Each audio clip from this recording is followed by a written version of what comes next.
Iran telah mengumumkan peluncuran rudal balistik Khormashar generasi keempat yang diberi nama Kibar. Rudal balistik itu dipamerkan jelang serangan balas dendam Iran ke Israel atas kematian pemimpin Hamas Ismail Haniyeh.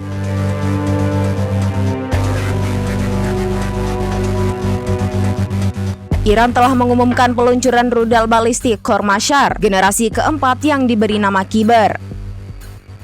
Rudal balistik itu dipamerkan jelang serangan balas dendam Iran ke Israel atas kematian pemimpin Hamas Ismail Haniyeh.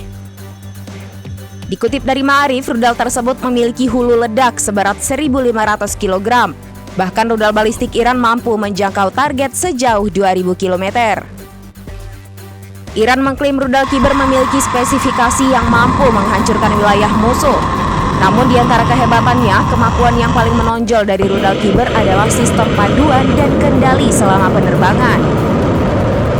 Penggunaan sistem ini dan mesin pemandu di hulu ledak menghasilkan pengendalian rudal dan koreksi lintasan hulu ledak di luar atmosfer. Fitur ini menyebabkan rudal tersebut sepenuhnya kebal terhadap serangan perang cyber. Keuntungan lain dalam sistem panduan dan kendali adalah hulu ledak tidak memerlukan bekas kendali, sehingga mengurangi bobot sistem yang diperlukan dalam hulu ledak dan menambah bobot propelan. Kecepatan persiapan dan peluncuran yang rendah menjadi keunggulan lain dari rudal Kibar. Pasalnya, waktu yang dibutuhkan untuk menembakkan rudal kurang dari 12 menit karena penggunaan bahan bakar yang mudah terbakar.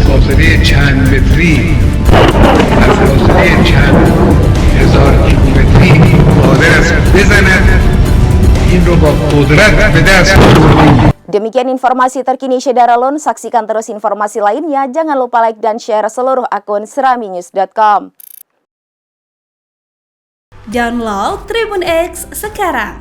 Menghadirkan lokal menjadi Indonesia.